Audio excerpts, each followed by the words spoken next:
우리 앞뒤 좌우에 계신 분들에게 인사하겠습니다. 잘 오셨습니다. 네, 한 번 더 인사하겠습니다. 우리는 하나님의 가족입니다. 네, 제가 광고를 하나 더 드리면 여러분 주보를 보시면 우리 그 엘림 세 가족이 있습니다. 엘림 세 가족이 있는데 우리 지난주에 인사는 못했습니다만 우리 꿈나무 교회에서 김계순 성도님과 김보경 성도님이 이제 우리 꿈나무 교회에서 예배를 드리고 있는데 자녀와 함께 우리 박현우 군과 우리 이서현, 이혜서 이렇게 세 자녀가 함께 또 같이 예배를 드리고 있습니다. 참 감사하게도 계속해서 하나님께서 세 가족을 보내주셔서 함께 예배 드리고 있는데 정말 세 가족들이 엘림교회에 잘 뿌리 내릴 수 있도록 계속해서 기도해 주시기를 바랍니다. 오늘 말씀 제목은 한번 따라해 보겠습니다. 예수여 나를 기억하소서. 네, 예수여 나를 기억하소서라는 제목으로 말씀을 나누도록 하겠습니다. 지난 3주 전이죠. 이제 예수님과 십자가에 관련된 사건에 대해서 말씀을 나누고 있는데 첫 번째 시간은 가룟 유다였고 두 번째 지난주 시간은 십자가에 무감각한 사람들이었습니다. 그리고 오늘 본문을 통해서 예수여 나를 기억하소서 세 번째 시간을 가지도록 하겠습니다. 로마 시대의 십자가의 형벌은 가장 극악한 범죄자들만 내려지는 형벌이었습니다.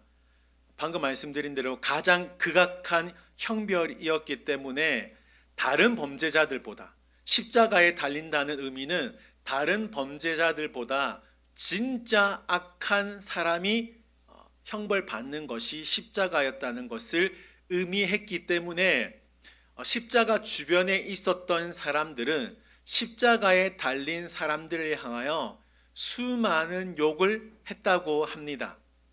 오늘 본문을 보시면 십자가에 달려 조롱당하는 세 사람을 소개하고 있습니다. 많은 사람들이 세 사람을 조롱하는데 특이하게 유독 한 사람을 향하여 예수님을 향하여 수많은 조롱을 더 많이 하고 있음을 오늘 본문에서 발견할 수 있다는 것이죠. 35절 말씀 보시면 백성은 서서 구경하는데 관리들은 비웃어 이르되 저가 남을 구원하였으니 만일 하나님이 택하신 자 그리스도이면 자신도 구원할지어다 하고, 여기서 관리들은 아마도 유대교 종교 지도자들로 추정되고 있습니다. 조롱하고 있죠. 비웃고 있습니다. 예수님을 욕하고 있어요. 군인들은 어떻습니까? 네가 만일 유대인의 왕이면 네가 스스로 너를 구원해 보아라. 예수님을 조롱하고 있다라는 거죠. 자, 그런데 오늘 본문을 잘 보시면 십자가에 달리신 예수님을 조롱하는 또 다른 부류의 사람들이 언급되고 있다라는 거죠. 바로 예수님과 함께 십자가에 달린 행악자들입니다. 32절 앞부분에 나오죠. 두 행악자, 두 명입니다. 마태복음, 마가복음에 보시면 이 행악자들을 강도로 소개하고 있는데 저도 오늘 이 시간 강도로 언급하도록 하겠습니다. 자, 여러분 잘 보세요. 관리들은 비웃을 수 있다 쳐요, 예수님을. 그리고 군인들도 예수님을 희롱할 수 있다 쳐요. 왜냐하면 십자가에 무감각한 사람들이었기 때문에 그렇다 치겠습니다. 그런데 도무지 이해 안 되는 장면이 누구냐면 강도들이었다는 겁니다. 이 강도들은 동일하게 예수님과 함께 십자가에 처형되는 상황이었습니다. 어떨까요, 여러분? 어떻게 보면 동지지 않습니까? 그래서 조금 서로 애처롭게 여기며 서로를 불쌍히 여기면 좋을 듯한데 이 두 강도는 어떻게 합니까? 마치 짠 것처럼 한결같이 예수님을 향하여 당신이 예수 그리스도인지 증명해 보라 계속 요구하고 있었다는 것이죠. 그런데 그 강도 중에 한 사람에게 놀라운 변화가 일어나게 됩니다. 사실 이 강도는 처음에는 예수님을 비방했습니다. 마태복음 27장 44절을 보실까요? 여기 보시면 함께 십자가에 못 박힌 누구죠? 강도들도 똑같이 군인들이, 로마 군사들이, 대제사장들이 욕한 것처럼 똑같이 욕을 했다라는 겁니다. 여러분, 혹시 아실지 모르겠는데 예수님이 언제 못 박히셨는지 아십니까? 아시는데 모른 척 하시는 거죠. 그렇죠? 네, 네. 오전 9시에 십자가에 못 박히셨고 언제 십자가에 돌아가셨는지 아십니까? 예, 오후 6시, 오후 3시. 그러니까 총 6시간 동안 십자가에 못 박혀 있었다는 겁니다. 좀 다르게 이야기하면 6시간 동안 십자가의 고통을 몸소 겪으셔야 했다는 거죠. 이건 강도들도 마찬가지입니다. 그렇죠? 강도들도 최소한 예수님과 함께 6시간 동안은 십자가의 고통을 겪어야 했다라는 겁니다. 이 6시간 십자가의 고통이 이어지는 가운데 두 강도 가운데 한 강도만 다른 반응을 보이기 시작했다는 거죠. 그 강도는 처음에는 예수님을 욕했지만 이젠 예수님을 주목하면서 말로 다할 수 없는 은혜를 받게 되었다는 겁니다. 자, 이 강도가 어떤 은혜를 받게 되었냐면 이 강도는 십자가상에서 예수님의 기도를 듣게 되었다는 겁니다. 뭐라고요? 네, 예수님의 기도를 듣게 되었다는 거죠. 34절 보시기 바랍니다. 34절. 이에 예수께서 이르시되, 이미 지금 예수님과 좌우편의 강도는 십자가에 못 박혀 있는 겁니다. 이에 예수께서 이르시되, 아버지 저들을 사하여 주옵소서. 자기들이 하는 것을 알지 못함이니이다 하시더라. 그들이 그의 옷을 나눠 제비 뽑을세. 아멘. 예수님께서 십자가에 6시간 달려 있는 동안 7가지 말씀을 하셨습니다. 이걸 좀 다르게 표현하면 가상칠언이라고 합니다. 십자가상에서 한 7가지 말씀, 가상칠언이라고 합니다. 이 가상칠언 가운데 3가지 말씀이 기도였습니다. 첫 번째가 뭐냐면 하나님 어찌하여 나를 버리시나이까? 절규의 기도죠. 두 번째는 하나님 내 영혼을 아버지의 손에 부탁합니다. 하나님 예수님의 영혼을 맡기는 기도를 하셨습니다.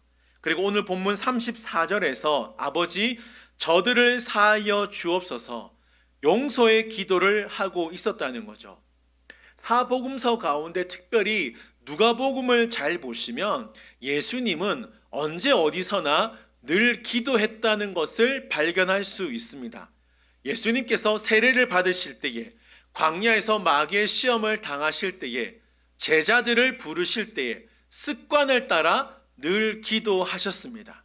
특별히 예수님께서 겟세마네 동산에서 십자가를 지시기 전에 겟세마네 동산에서 열심을 다하여 기도를 하는데 얼마나 열심을 다해 기도를 했는지 땀이 땅에 떨어지는 핏방울 같이 될 만큼 열심히 기도하셨다는 거죠. 오늘 본문에서도 예수님은 십자가에 달려 계셨습니다. 이게 무슨 말인가요? 죽음을 곧 앞두고 있었다는 거죠. 그 죽음을 앞두고 있는 그 순간에도 예수님은 뭐 하셨다는 겁니까? 네, 기도하셨다는 것을 알 수 있습니다. 여러분, 우리가 다 같이 합심 기도하다 보면 옆에 계신 성도님들의 기도 소리가 들릴 때가 있잖아요. 그러니까 오늘 본문에 적용해 본다면 예수님의 기도 소리를 지금 두 강도가 듣게 되었는데 한 강도만 지금 반응을 보이고 있다라는 겁니다. 자, 이 기도를 들은 강도를 한번 잘 생각해 보시기 바랍니다. 십자가에 달리기 전까지는 본능적으로 살려달라고 애원하지 않았겠습니까? 용서해달라고, 그 십자가의 고통이 너무 크니까 용서해달라고, 살려달라고 절규하지 않았습니까? 근데 문제는 뭐예요? 방법이 없었다는 겁니다. 어차피 이 죄인, 이 강도는 죄값을 치러야 하는 방법이 뭐였습니까? 네, 십자가였기 때문에 아무리 절규하고 애원하더라도 죽을 수밖에 없는 운명이었다는 겁니다. 이런 위기 가운데 한 강도의 귀에 예수님의 기도가 들리게 된 것이죠. 이 강도는 예수님의 기도를 듣고 내 인생이 이것으로 끝나는 것이 아니구나, 용서받을 수 있는 길이 있다는 것을 알게 되었다는 겁니다. 다시 말하면 이 강도는 나 같은 사람도, 나 같은 죄인도 용서받을 수 있는 은혜가 있구나, 길이 있구나를 알게 되었다는 거죠. 누구를 통해서요? 예수님의 기도를 통해서입니다. 그래서 이 강도가 예수님에게 뭐라고 말을 합니까? 예수여, 당신의 나라가 임하실 때에 나를 기억하소서. 이 간구를 하게 되었다는 것이죠. 자, 다시 34절 보겠습니다. 우리 34절 말씀 여러분들이 한번 읽겠습니다. 시작.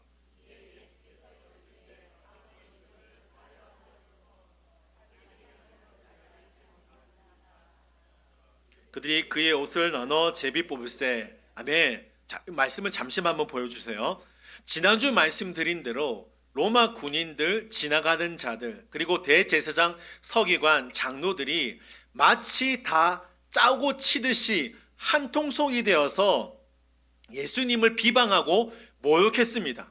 지금 예수님은 십자가에 달려 있습니다. 무슨 말이에요? 가장 치욕적이고 가장 고통스러운 순간에 예수님은 지금 하나님을 뭐라고 부르고 있습니까? 네, 아버지라고 부르고 있다는 사실입니다.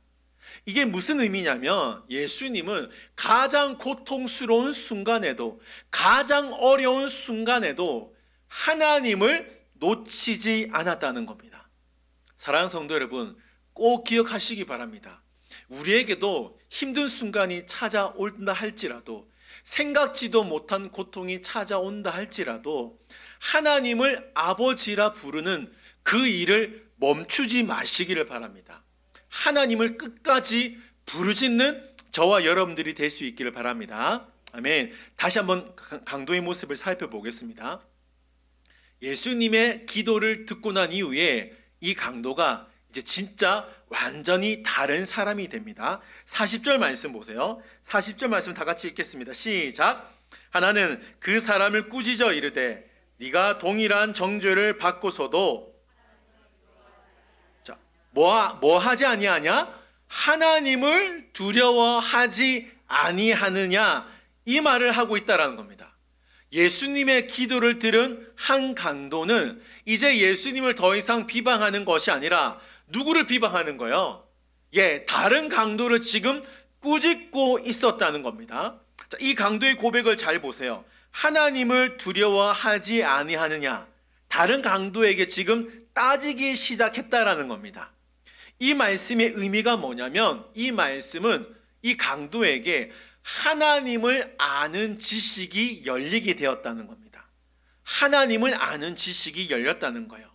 사실 이 강도를 보면 사실 무서울 게 없는 사람입니다. 십자가에 달릴 정도라면 어떨까요? 물불 안 가리는 사람이겠죠. 두려울 게 없습니다. 양심과 이별한 지 오래되었을 겁니다. 세상 법 전혀 무섭지 않을 만큼 자기 욕망대로 살았던 사람이 아마 이 강도였을 겁니다. 그런데 어떠한 일이 벌어지죠? 십자가에 달리신 예수님의 기도를 들은 이후에 하나님의 살아계심을 알게 되었고 결국 뭘 압니까?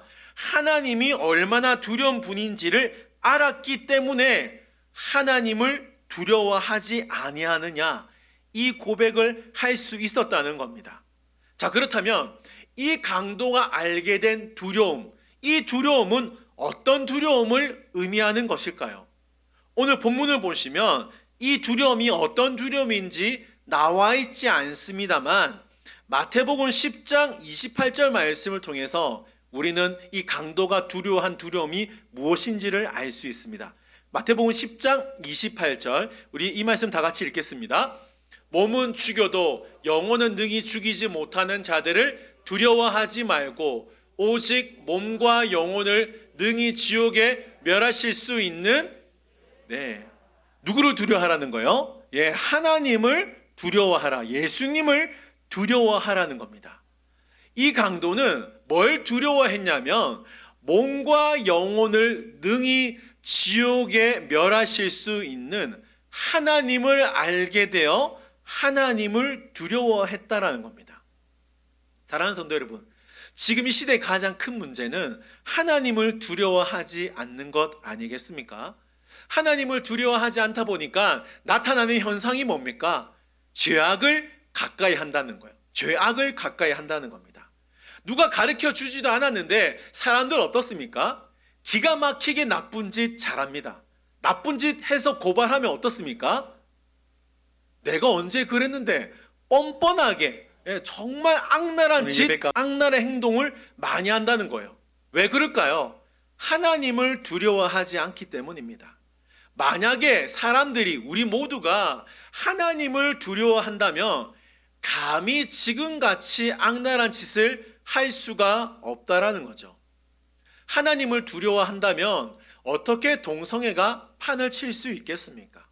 어떻게 이단들이 나와서 거짓 증거하며 사람들을 미혹할 수 있냐는 거예요.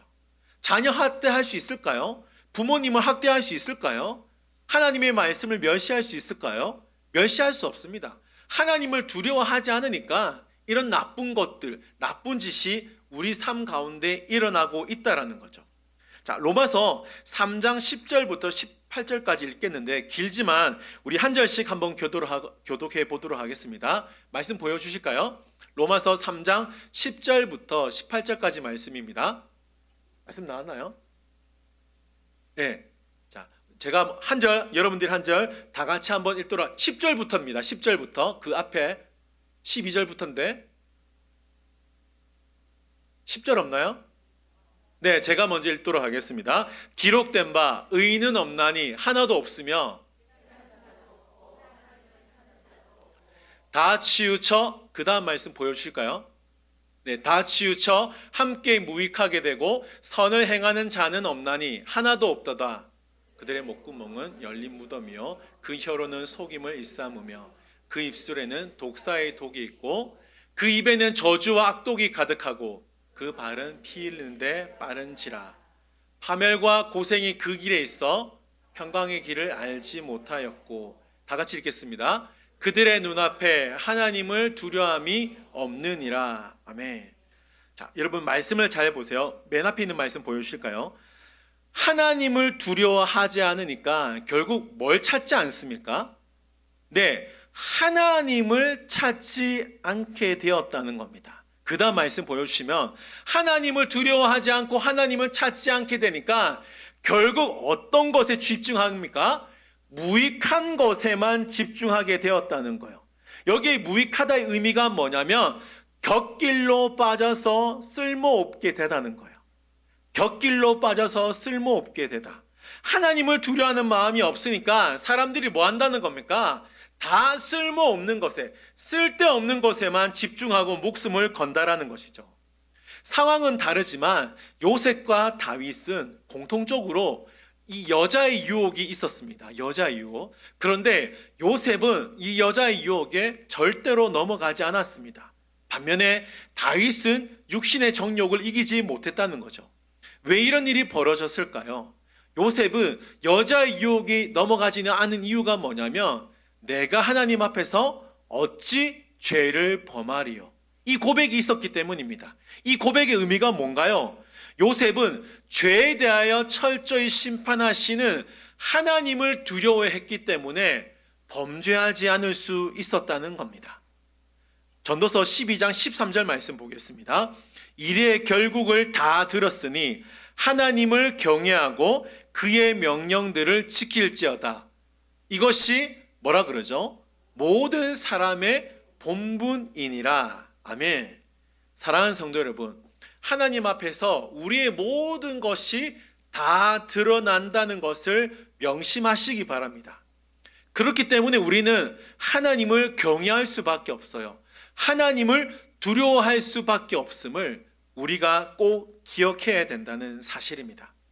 41절 보겠습니다. 41절 말씀 보시면 우리는 우리가 행한 일에 상당한 보응을 받는 것이니 이에 당연한 거니와. 자, 이에 당연한 거니와. 이 말씀을 좀 더 쉽게 표현하면 우리는 죄를 지었기 때문에 십자가에서 벌을 받는 게 당연하다는 겁니다. 좀 다르게 표현하면 하나도 억울할 일도 없고 누구도 원망할 일도 없다라는 의미입니다. 이 두 강도, 똑같이 예수님께 비방을 했습니다만 두 강도의 결국 차이점이 뭐냐면 한 강도는 자신의 죄를 인정하지 않았고 억울하다고만 이야기했고 한 강도는 예수님의 기도를 듣고 난 이후에 지금 받는 내가 이 벌은 마땅한 것이라고 지금 깨닫게 되었다는 거죠. 이게 무슨 말인가요? 자신이 죄인인 것을 자각하게 되었다는 겁니다. 그가 십자가에 6시간 동안 달려있는 동안 전능하신 예수님 앞에 자신이 죄인인 것을 고백하게 되었다는 것이죠. 자, 여러분 잘 들으십시오. 여기서 정말 중요한 걸 발견할 수 있는데 이 강도의 모습을 통해 그게 뭐냐면 예수님을 진정으로 알게 되면 자신이 죄인인 것을 알게 된다는 겁니다. 자, 꼭 기억하십시오. 예수님을 진정으로 알게 되면 자신이 죄인인 것을 알게 된다는 겁니다. 인간에게 가장 큰 불행 중에 하나가 뭐냐면 자신이 죄인임을 인정하지 않는다는 겁니다. 여러분, 우리 주위에 있는 사람들을 한번 보세요. 자신은 죄가 없다고, 나는 죄인이 아니라고 생각하는 사람들이 의외로 많습니다. 그러나 그것은 정말 자신을 정확하게 알지 못하는 것이죠. 성경은 분명히 우리에게 말씀합니다. 성경은 우리를 향하여 죄인이라고 말씀하고 있습니다. 이 세상의 의인은 하나님 앞에서 단 한 사람도 없다라는 거죠. 로마서 3장 23절 보십시오. 모든 사람이 죄를 범하였음에 하나님의 영광에 이르지 못함에, 자, 뭐라 그러죠? 모든 사람이 죄를 범했다는 거예요. 이 말씀은 인간은 확실하게 죄인이란 걸 밝히고 있다라는 겁니다. 그래서 우리 중에 완전한 자가 없다라는 겁니다. 온전한 자가 전혀 없다라는 거예요. 여러분, 한번 질문 드리겠습니다. 태양을 믿지 않는다고 해서 태양이 사라집니까? 그렇지 않죠. 진리를 믿지 않는다고 해서 진리가 사라질까요? 아니죠. 하나님을 믿지 않는다고 해서 하나님이 어디 도망가실까요? 전혀 그렇지 않다라는 겁니다. 하나님은 우리의 동의와 상관없이 하나님은 하나님이시고 그 하나님 앞에 선 이 세상 모든 사람들은 죄인인 것을 인정해야 된다라는 것이죠. 로마서 3장 9절 말씀 보십시오. 이 말씀 우리 다 같이 한번 읽겠습니다. 그러면 어떠하냐? 우리는 나으냐? 결코 아니라 유대인이나 헬라인이 다 죄 아래 있다고 우리가 이미 선언하였느니라. 아멘. 이 말씀은 바울의 고백입니다. 이 고백에서 유심히 살펴보아야 될 구절은 지금 보시는 대로 다 죄 아래 있다라는 거예요. 여기서 중요한 단어가 다입니다. 다. 이 다의 의미가 뭔가요? 이 세상, 이 지구상에 존재하는 모든 사람들은 다 죄 아래 있다라는 겁니다. 누구도 예외 없이 하나님 앞에서 죄인이라는 것을 우리는 기억해야 된다는 거죠. 이걸 기억해야 됩니다. 자신이 하나님 앞에서 죄인임을 기억하고 죄의 심각성을 알고 하나님 앞에 자신의 죄인됨을 고백해야 됩니다, 여러분. 이 고백이 중요한 이유가 뭐냐면 자신이 죄인임을 인정해야 하나님의 구원이 시작된다는 겁니다. 뭐라고요? 자신이 죄인임을 인정하는 그 순간에 하나님의 구원이 시작된다라는 겁니다. 이 강도가 정말 놀라운 은혜를 입은 이유가 뭐냐면 십자가상에서 죽기 직전에 자신이 죄인임을 깨달았기 때문에 예수님을 구원자로 보는 믿음의 눈이 열리게 되었다는 것이죠. 이게 이 강도에게 임한 하나님의 은혜였다는 겁니다. 마지막으로 이 강도는 어떤 은혜를 입었냐면 예수님이 누구이신지 확실하게 알게 되었다는 겁니다. 자, 41절, 42절입니다. 우리 말씀 다 같이 한번 읽겠습니다. 시작. 우리는 우리가 행한 일에 상당한 보응을 받는 것이니 이에 당연한 거니와 이 사람이 행한 것은 옳지 않은 것이 없느니라 하고 이르되 예수여 당신의 나라에 임하실 때에 나를 기억하소서 하니. 아멘. 자, 41절 말씀 보여주세요. 41절 말씀을 통해 우리가 알 수 있는 사실이 뭐냐면 이 사람의 행한 것은 옳지 않은 것이 없다라는 것을 알 수 있습니다. 자, 이 강도는 결국 뭘 알게 되었습니까? 예수님이 전혀 죄가 없다라는 사실을 알게 되었습니다. 사실 예수님이 죄가 없다는 사실을 누가 먼저 알았습니까? 빌라도입니다. 빌라도는 예수님이 죄가 없다라는 사실을 4번이나 고백했어요. 마태복음 27장을 보시면 빌라도의 부인이 빌라도에게 이 옳은 사람에게 아무 상관하지 마라 그랬어요. 옳은 사람이라 그랬어요. 심지어 가룟 유다도 뭐라 그랬습니까? 예수님을 보고 내가 무죄한 피를 팔게 되었다. 무죄한이랬어요. 예수님에게는 전혀 죄가 없다는 것을 성경은 계속해서 말을 하고 있습니다. 오늘 본문에서도 이 강도가 뭘 발견했다고요? 예수님에게는 전혀 죄가 없다라는 걸 발견했습니다. 그러나 예수님은 그럼에도 불구하고 십자가에 달렸다는 것이죠. 자, 42절 보겠습니다. 자, 42절 중요한 말씀인데 42절을 통해서 우리가 기억을 해야 될 사실이 뭐냐면 첫 번째 사실은 예수님이 지금 비록 십자가에 돌아가시지만 이 강도가 뭘 깨달았냐면 장차 하나님의 나라에서 우리가 믿는 예수님이 왕이 되신다는 사실을 기억했다는 겁니다. 왕이 되신다는 사실을 깨닫게 되었다는 거예요. 두 번째로 이 강도가 깨달은 사실이 뭐냐면 우리 인생이 죽음으로 끝나는 것이 아니라 죽음 이후에 완전한 하나님의 나라, 예수님의 나라가 있다라는 것을 알게 되었다는 겁니다. 그래서 지금 이 강도가 뭘 이야기하는 거예요? 당신의 나라가 임하실 때에 나를 기억해 달라고. 예수님이 메시아이심을 이 강도가 고백하고 있다는 거죠. 자, 그러면 여기서 당신의 나라가 어떠한 나라일까요? 43절에 언급되고 있습니다. 당신의 나라란 43절에 나오는 대로 낙원입니다. 낙원. 예수님은 강도에게 약속하셨습니다. 내가 진실로 너에게 이르노니 오늘 내가 너와 함께 낙원에 있으리라. 오늘 내가 나와 함께 낙원에 있으리라. 이 말을 했습니다. 자, 여러분 잘 보세요. 예수님은 이 강도에게 지난 과거를 묻지 않았습니다. 왜 이 강도가 십자가에 달렸는지 묻지 않았습니다. 성경 지식이 있는지 없는지 묻지 않았습니다. 수요 기도에 참석하는지, 고난주간 특별 저녁 기도에 참여했는지 안 했는지 전혀 묻지 않고 뭘 얘기합니까? 오늘 구원의 즉각성이에요. 오늘 내가 나와 함께 낙원에 있을 것이다. 축복해 주셨다는 겁니다. 그럼 여기서 낙원은 어디일까요?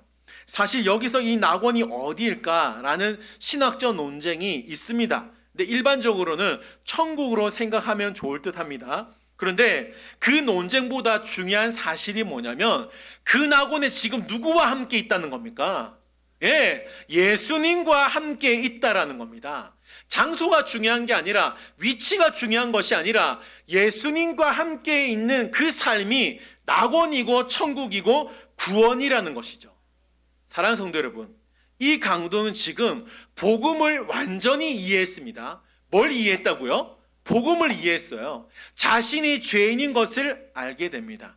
하나님은 죄를 심판하시는 두려움, 하나님이심을 알게 됩니다. 예수님에게는 죄가 없다는 사실을 알게 됩니다. 그 죄 없는 예수님이 하나님의 나라의 왕이 되시고 그 나라에 유일하게 인도하실 분은 예수님밖에 없다는 이 놀라운 진리를 강도가 알게 되었다는 거예요. 지금까지 강도의 인생을 한번 보겠습니다. 어떤 인생이에요? 강도니까 남을 속였겠죠. 남을 속이고 남을 죽이고 남을 협박하는 인생을 살았던 사람이 이 강도였습니다. 근데 이 강도에게 어떤 은혜가 임합니까? 예수 그리스도를 알고 예수 그리스도가 나의 구원자가 되심을 알게 되었다는 거예요. 이보다 더 기쁜 이 기쁨이 어디 있겠습니까? 자, 여러분 본문 말씀 잘 보면 모든 사람들이 예수님을 다 비웃습니다. 그렇죠? 다 비웃고 다 조롱하고 다 욕하고 있을 때 유일하게 이 강도만 예수여 당신의 나라가 임하실 때에 나를 기억하소서 이 고백을 하고 있었다는 거죠. 어쩌면 다른 한편에 있는 강도, 어쩌면 이 십자가를 지켜보고 있던 주변에 있던 모든 사람들이 이 강도의 고백을 들었을지도 모릅니다. 그 들었던 사람들 어떤 생각을 했을까요? 바보 같다는 소리, 이 마음 있었지 않았겠습니까? 십자가에 달리신 예수를 보고 다 욕하고 있는데 유일하게 이 강도만 하나님의 나라가 임하실 때 나를 기억해 달라고 하니 모든 사람들은 아마도 말도 안 되는 소리라고 생각했을지 모릅니다. 그런데 누구만 이 고백을 외면하지 않죠? 예수님만 이 고백을 외면하지 않고 내가 진실로 너에게 이르노니 오늘 나와 함께 낙원에 있을 거야, 이 약속을 해주셨다는 거죠. 사랑하는 성도 여러분, 이 은혜의 말을 들은 강도는 어떤 기분이었을까요? 이 강도의 기분을 말해주지 않습니다. 정말 자격이 없는 강도이지 않았습니까? 십자가에 죽기 직전에 예수님을 믿었는데 어떤 자격이 있었을까요? 강도의 반응은 없지만 우리가 그 강도였다면 어떨까요, 여러분? 엄청나게 기쁘지 않겠습니까? 예수님은 십자가에 달려 형벌에 처하고 있었음에도 불구하고 자신의 죄를 고백하고 예수 그리스도를 믿는 이 강도의 강구를 절대로 외면하지 않았다는 것입니다. 사랑하는 성도 여러분, 예수여 나를 기억하소서, 이 고백을 기억하시기를 바랍니다. 이 고백은 단순한 고백이 아니라 회개의 고백이요, 예수님을 향한 믿음의 고백이요, 영원한 하나님을 향한, 하나님의 나라를 향한 소망의 고백이었다는 것이죠. 바라기는 이 고백이 나의 고백이 될 수 있기를 바랍니다. 우리 가족의 고백일 수 있기를 바랍니다. 우리 모두의 고백일 수 있기를 바랍니다. 우리에게 이 고백이 있다면, 이 믿음의 고백이 있다면 하나님은 우리와 함께 영원한 천국에 함께 하신다고 약속하셨다는 겁니다. 한번 따라해 보겠습니다. 예수여 나를 기억하소서. 예수여 나를 기억하소서. 우리 크게 외치겠습니다. 예수여 나를 기억하소서.